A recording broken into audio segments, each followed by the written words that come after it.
He stood in the mirror that morning and practiced his smile. Not because he was happy, but because happiness was easier to fake than confidence.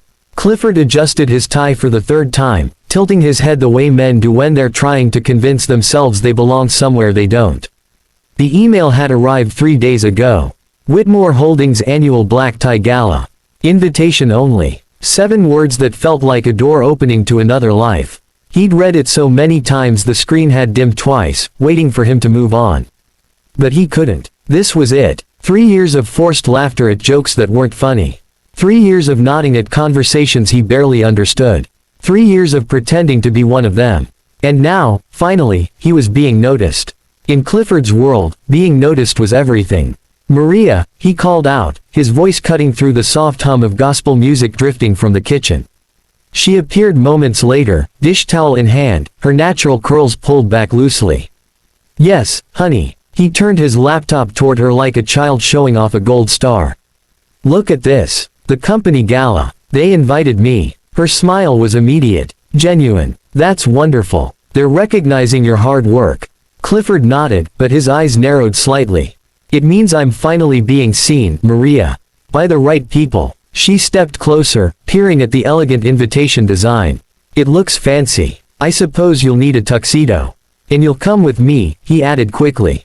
"It's a couples event. Everyone brings their wives." Maria blinked. "Me, of course. But," he paused, reaching for his coffee mug. "Don't overdo it. You know how these corporate types are. I don't want them thinking I'm out of place." The words hung in the air like smoke. "Out of place," she repeated softly. Clifford sighed, setting the mug down with a quiet clink. "You know what I mean. Just something simple, modest. You always look good when you keep it low-key." Her chest tightened. It wasn't the first time he'd said something like that. Maria had learned to translate his words. Modest meant don't embarrass me. Asterisk. "All right," she said quietly. "Something simple." She turned to leave, but his voice followed her. "And Maria, when we get there, if anyone asks, just play along if I introduce you differently." Her steps slowed. "Differently." He waved dismissively, not looking at her. "Nothing serious. Maybe I'll say you help with things at home. Just until they get to know me better. It's a formality." The room seemed to contract. "You mean tell people I'm your maid?" Clifford's expression hardened. "Don't make it sound dramatic. It's just business etiquette. These people are judgmental. You wouldn't understand how corporate circles work." Her hands trembled slightly, but her tone stayed calm. "I understand respect, Clifford. And pretending I'm your maid doesn't sound like respect." He sighed impatiently, rubbing his temple. "Maria, can you not make this a thing? Just one night. I'm trying to build a future for us. Once I'm promoted, everything will change." Her silence lingered between them. The music in the background seemed to hush. Finally, she nodded. "If that's what you need." He smiled, relief washing over him. "That's my girl." Later that night, Maria lay awake beside him. His steady breathing filled the dark room. She stared at the ceiling, thinking about how easily he had said it. How small he made her sound. Once, Clifford had loved her simplicity. Now it seemed to embarrass him. She whispered to herself, barely audible. "You'll see me one day, Clifford. For who I really am." But he was already asleep, dreaming of chandeliers and applause. The week that followed was a blur of preparation. Clifford bought a new tuxedo. Spent hours polishing his shoes. Rehearsed his introduction in the mirror. Researched his boss's interests like he was studying for an exam. Maria quietly ironed his clothes and watched. When she brought up what she might wear, he didn't even look up from his reflection. Something decent. Maybe that beige dress from church.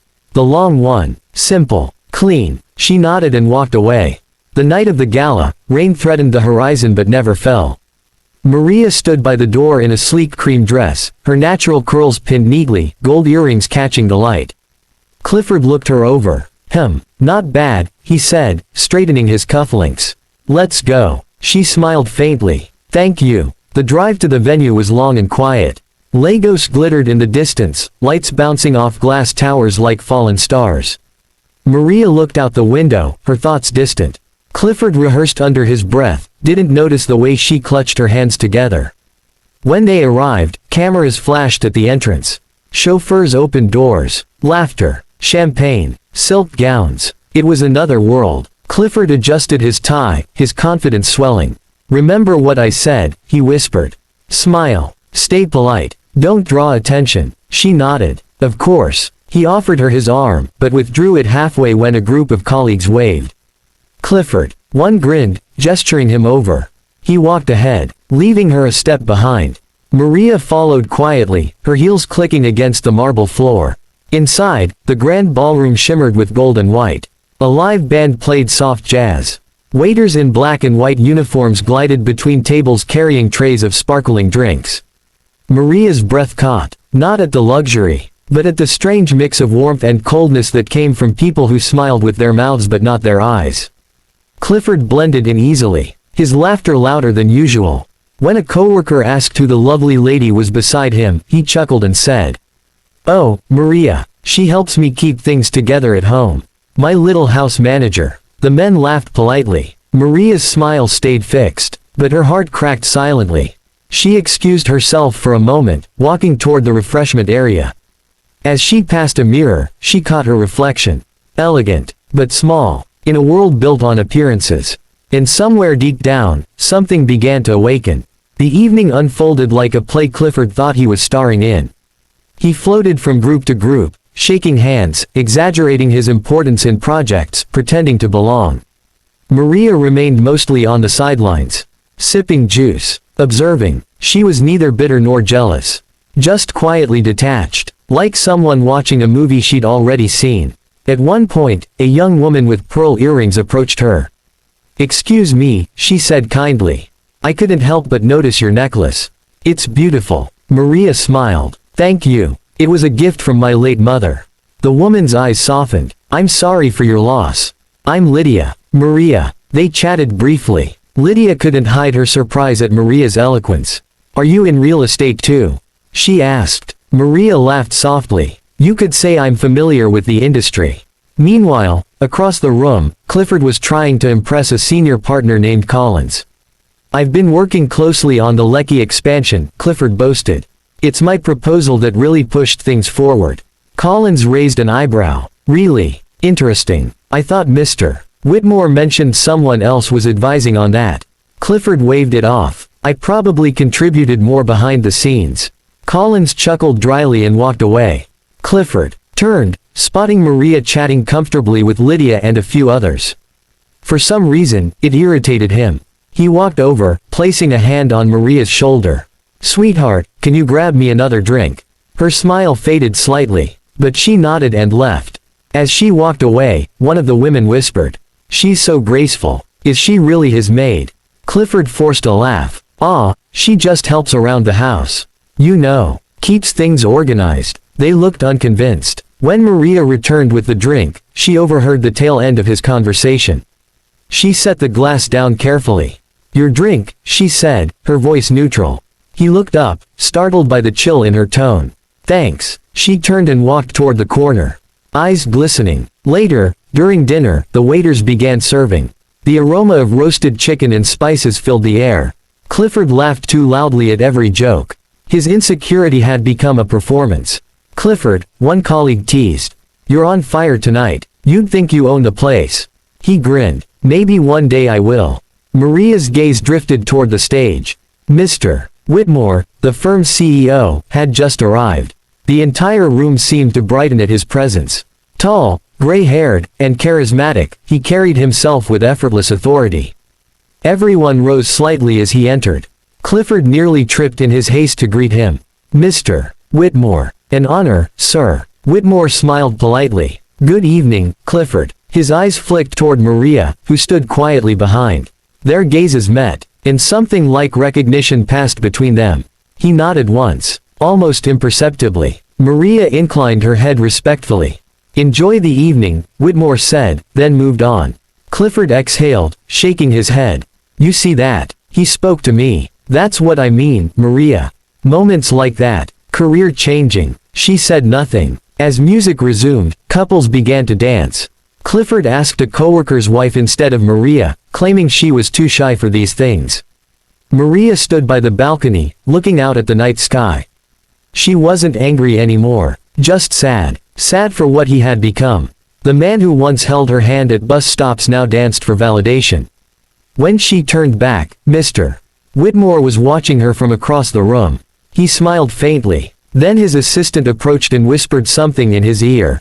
Maria caught a fragment. "She's here." Whitmore nodded. "Good." Clifford remained oblivious, too busy chasing approval. The night deepened. The music mellowed. Conversations grew intimate. Maria had retreated to a quieter corner, preferring silence to shallow chatter.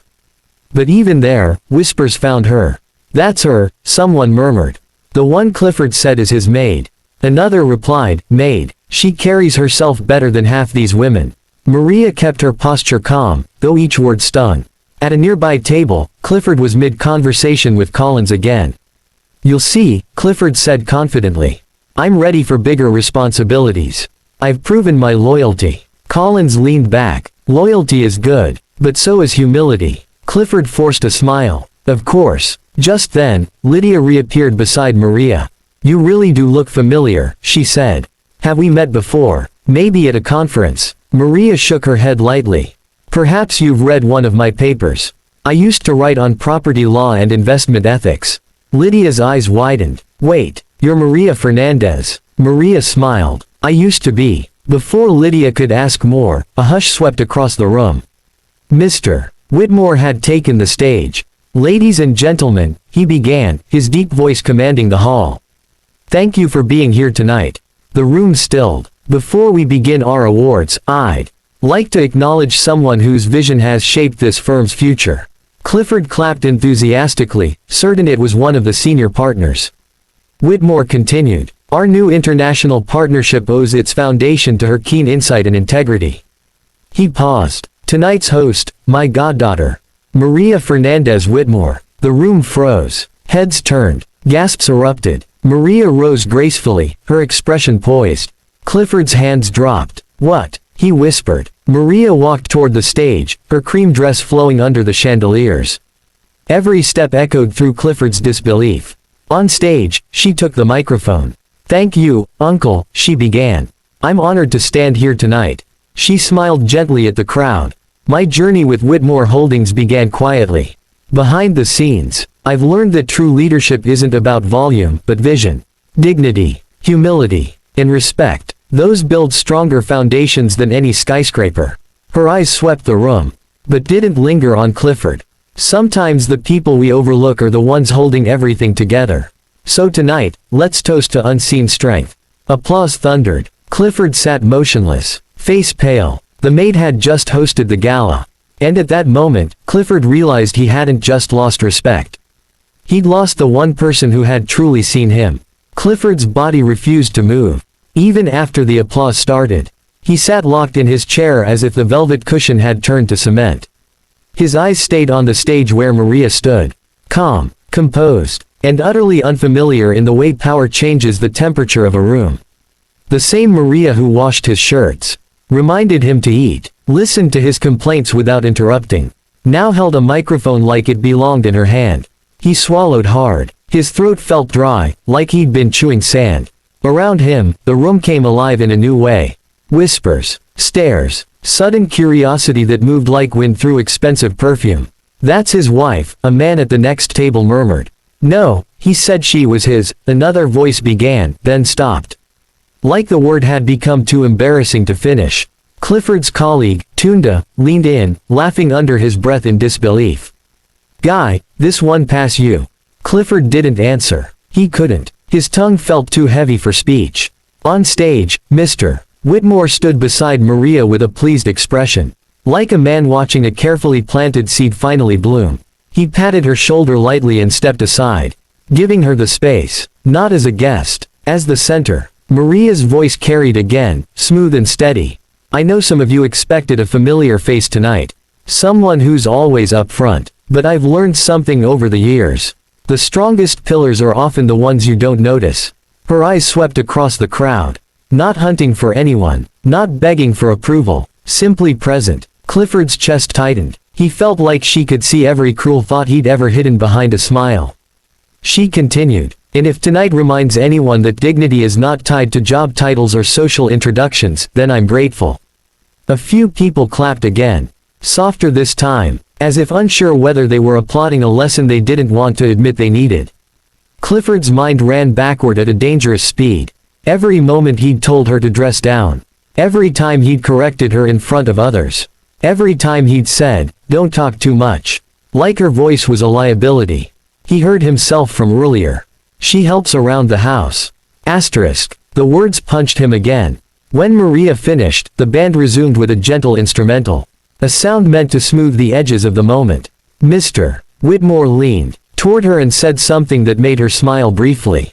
Small, private, controlled. Then she turned and stepped down from the stage. The crowd shifted like a tide. People standing and pivoting to catch her path. Several guests moved toward her immediately. Hands out. Eager. "Maria, that was incredible. I had no idea you were involved with the firm. Your perspective is refreshing." Clifford watched as she navigated them with grace, answering politely without giving too much. She didn't cling to attention. But she didn't shrink from it either. And then she was walking toward him. For one hopeful second, Clifford thought she might stop. Speak to him. Give him a chance to explain. But she didn't. She passed close enough that he caught the faint scent of her perfume. Something soft and clean. And still she didn't look at him. Not even a glance. Not even a flicker of acknowledgement. That hurt more than any insult could have. Tunda slapped Clifford's shoulder lightly, half joking, half stunned. "Omo, your babe not big babe. You know no tell person." Clifford's voice cracked. "I didn't know." Tunda's eyes narrowed. "You didn't know or you didn't ask." Clifford flinched. Across the table, Lydia, the pearl earring woman Maria had spoken with, looked at Clifford with quiet disgust. Not dramatic. Just disappointed. "You introduced her as house help," Lydia said plainly, like stating a fact in a courtroom. Clifford's face burned. It wasn't. But there was no way to finish that sentence without sounding worse. A man Clifford recognized from finance, Collins, leaned closer. His voice low. "Clifford, you know what the problem is. It's not that you didn't know who she was. It's that you were comfortable making her small." Clifford stared at him, breathing shallowly. Collins straightened his jacket and walked away. Like the conversation had already ended. Clifford finally pushed his chair back and stood. Unsteady. His hands trembled. He scanned the room for Maria, his gaze frantic now. He saw her near Mr. Whitmore, speaking with two older investors. She smiled politely, nodding as they spoke. Then Mr. Whitmore laughed and said something in her ear. Clifford took a step forward. Another. His heart hammered as if trying to escape his chest. He had to speak to her. Had to fix this. Had to prove he wasn't the man he'd been all night. Except he was. He reached the group, forcing a smile that felt like a broken mask. "Maria," he said softly. "Can we talk? Please." Maria turned her head slightly. Her expression didn't change. No anger. No triumph. Just composure. "Clifford," she said, as if greeting an acquaintance. Mr. Whitmore's smile faded. His gaze landed on Clifford like a weight. "Clifford," he repeated, with a tone that suggested he remembered every report, every complaint, every small arrogance he'd overlooked because Clifford delivered results. Clifford swallowed. "Sir, I didn't know. I didn't know Maria was important." Mr. Whitmore supplied, eyebrow raised. Clifford froze. Maria spoke before he could drown further. "Uncle, give us a moment." Mr. Whitmore studied her face, then Clifford's. He gave a slow nod. 2 minutes. His voice was calm, but the warning was clear. He walked away, leaving Clifford and Maria in a small pocket of air that felt suddenly colder. Clifford leaned closer, voice dropping.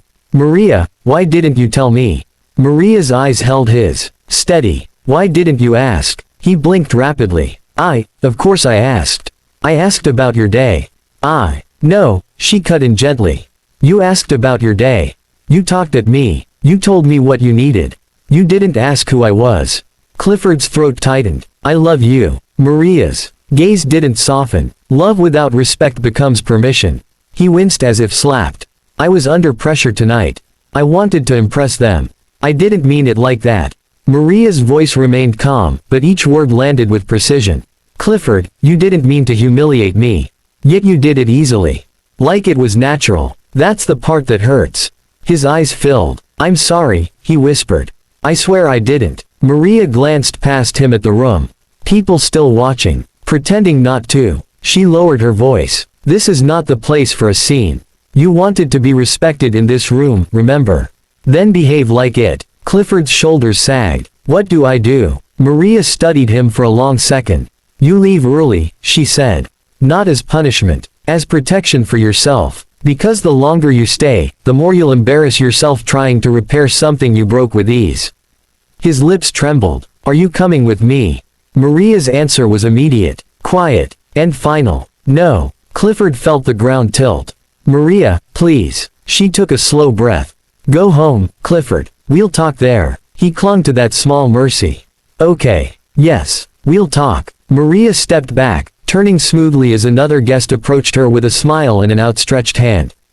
In one motion, she became host Maria again.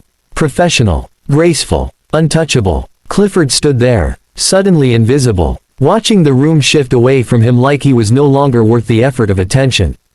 And for the first time that night, he understood what it felt like to be made small. Clifford drove home alone, hands gripping the steering wheel so tightly his knuckles turned pale. The city lights blurred slightly through his windshield, not because the road was unclear, but because his eyes kept watering and he refused to wipe them. He wanted to feel the sting. He deserved it. At home, he couldn't sit. He paced the living room, still in his tuxedo, tie loosened, jacket thrown over the couch like a defeated flag. He replayed Maria's words over and over. You didn't ask who I was. But he had asked, hadn't he? What did you cook today? Asterisk. Did you pay the electricity bill? Asterisk. Why are you quiet? Asterisk. He stopped pacing. Those weren't questions about her. Those were questions about the version of her that served his life. The door opened an hour later. Maria stepped in quietly, heels in hand, moving like she didn't want noise to announce her. She looked tired, not physically, but emotionally, as if carrying disappointment had weight. Maria. She lifted a hand. Not yet. He froze. She placed her heels neatly by the wall, then set her clutch on the table. Her movements were careful, controlled, like a woman who had learned not to let emotion knock things over. Clifford's voice came out rough. I'm sorry. I didn't know. Maria looked at him, and for a brief moment he saw something flicker. Sadness maybe, or memory. Then it steadied. It's late, she said. Sit. He obeyed immediately, perching on the edge of the couch like a student in trouble. Maria remained standing. You want to know why I didn't tell you? She said. So I'll tell you. But you'll listen. Not interrupt. Not defend. Just listen. Clifford nodded quickly. Yes. Maria drew in a slow breath. Before I met you, I had a different life. He stared. I studied law. International property law, she continued. I worked with a firm abroad.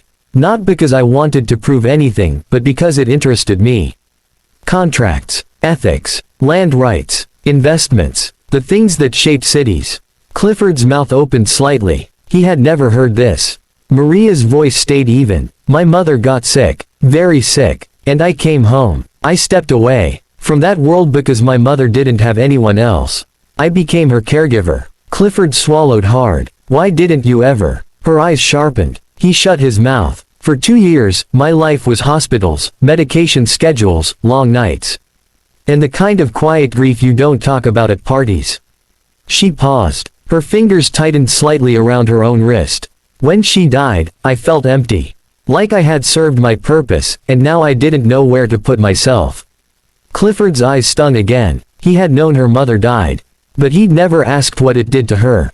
He'd only said sorry and moved on. Because grief made him uncomfortable.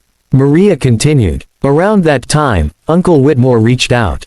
He had mentored me since I was young. He offered help, opportunities. But I wasn't ready. I wanted a normal life for a while. Something quiet. Her gaze landed on Clifford. That's when I met you. Clifford's chest tightened. At the community center, he whispered, remembering. Maria nodded. You were volunteering because your company required community service hours. You were frustrated the whole time, but you still carried boxes and smiled when people watched. I noticed that. I thought you were trying. Clifford flinched. You were kind to me then, she said. You were gentle. You listened. You asked me questions. Real questions. You made me laugh when I hadn't laughed in months. Clifford's eyes filled fully now. I was real, he whispered. I was. I believe you were, Maria replied. But somewhere along the way, you changed. She walked toward the window, looking out at the dark city. When we married, I didn't mention my past because I didn't want it to become the center of our love.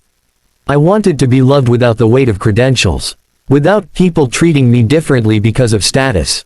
Clifford's voice trembled. So you tested me. Maria turned slowly. I observed you. He nodded desperately. And I failed. Maria's silence answered. Clifford's head dropped. I didn't know you were involved with Whitmore Holdings. Maria's expression didn't soften. At first, I didn't involve myself. But Uncle Whitmore would call sometimes. Ask my opinion on ethics clauses. Foreign partner structures. Risk. Small advice. Quiet conversations. Clifford looked up, shocked. All those nights you said you were reading, you were working. Maria nodded. I started investing again. Slowly. Not to compete with you. Not to shame you. Just to rebuild myself. Clifford's voice cracked. In the expansion deal. Maria's eyes held his. I advised on parts of it. I flagged issues early. I suggested safeguards. That's why Uncle Whitmore said I played a role. Clifford's hands covered his face. God. Maria's voice lowered. You know what's painful, Clifford. It's not that you didn't know I had accomplishments. It's that you assumed I didn't. You assumed my quiet meant emptiness. Clifford's shoulders shook. I was insecure, he whispered. I didn't want them to look down on me. Maria stepped closer. So you made me someone they could look down on instead. The room went silent. Clifford's voice came out small. I hate myself for that. Maria watched him, her face unreadable. Then she spoke. Not cruelly, but truthfully. I don't need you to hate yourself. I need you to see yourself. Clifford wiped his face with trembling hands. Tell me what to do. Maria exhaled slowly. You stop performing. You stop using other people as props to feel big. He nodded rapidly. Yes. And you learn respect, she added. Not because you're scared of losing me. But because without it, you can't love anyone properly. Clifford swallowed. Are you leaving me? Maria held his gaze for a long time. And in that pause, Clifford felt every possibility. I don't know, she said finally. I'm not making dramatic decisions tonight. I'm tired. Relief and fear tangled in him. Okay. Maria walked toward the hallway, then stopped. One more thing. Clifford looked up quickly. I didn't expect to be humiliated tonight, she said. I expected maybe discomfort, maybe awkwardness. I didn't expect you to choose cruelty so easily. Clifford's face crumpled. Maria, she raised a hand again. Sleep, Clifford. And with that, she turned down the hallway. Leaving him in the living room with his tuxedo, his shame, and the version of himself he could no longer pretend wasn't real. Months passed. Clifford kept therapy. He stopped skipping sessions when work got busy. He started writing in a notebook like Dr. Harris suggested. Honest notes. Not motivational quotes. He wrote the ugly parts. The jealousy. The need for control. The way he enjoyed feeling superior. One entry read, I used Maria like a shield. Asterisk. Another read, I don't know how to feel small without panicking. Asterisk. He volunteered at a shelter near the community center where he and Maria had first met. On his first day, a woman at the front desk handed him gloves. Bathroom duty, she said. If you're too important for that, tell me now so I can give the gloves to someone else. Clifford's cheeks burned. The old him would have smiled and found an excuse. This time, he nodded. I'll do it. He scrubbed floors and cleaned sinks until his back ached. Nobody praised him. Nobody called him sir. He went home that night exhausted. And strangely humbled. Slowly, something shifted. Not dramatically, but steadily. Maria kept her distance with discipline. She wasn't cruel. She didn't shout. She simply stopped cushioning him from consequences. One evening, Maria came home and placed a folder on the table. Uncle Whitmore wants me to lead a mentorship program for young women entering the industry. Clifford nodded carefully. That's amazing. Maria studied him for a second. You don't sound threatened. Clifford swallowed. I am, he admitted quietly. But I'm trying to sit with it instead of turning it into something ugly. Maria's face softened slightly. Not into forgiveness, but into recognition of effort. That's growth, she said. Weeks turned into months. The apartment became less tense, though not intimate. Maria sometimes shared small updates. Nothing deeply personal, but not cold either. Clifford learned to respond without trying to steer the conversation back to himself.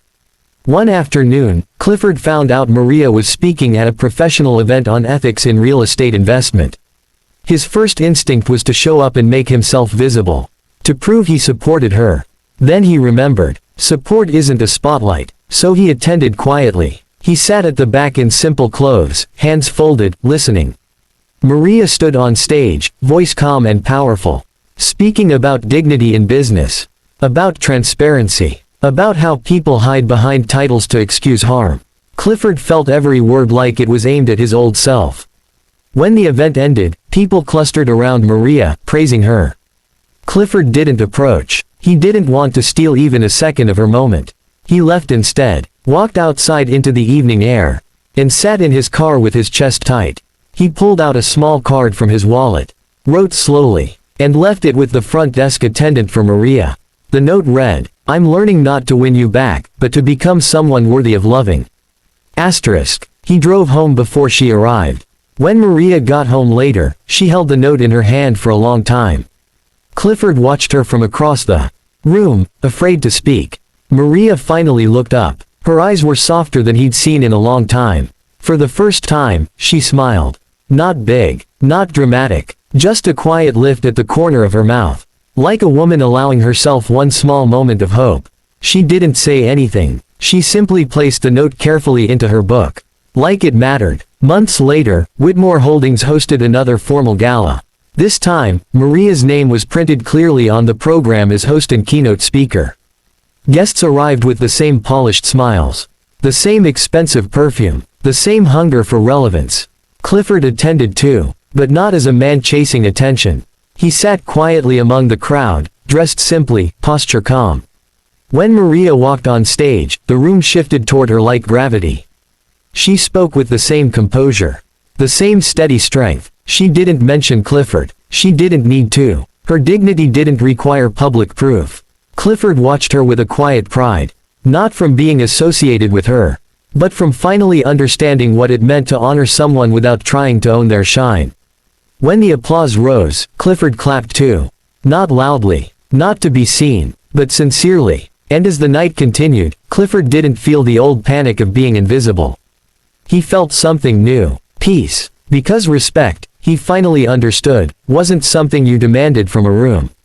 It was something you practiced with the person closest to you, even when nobody was watching.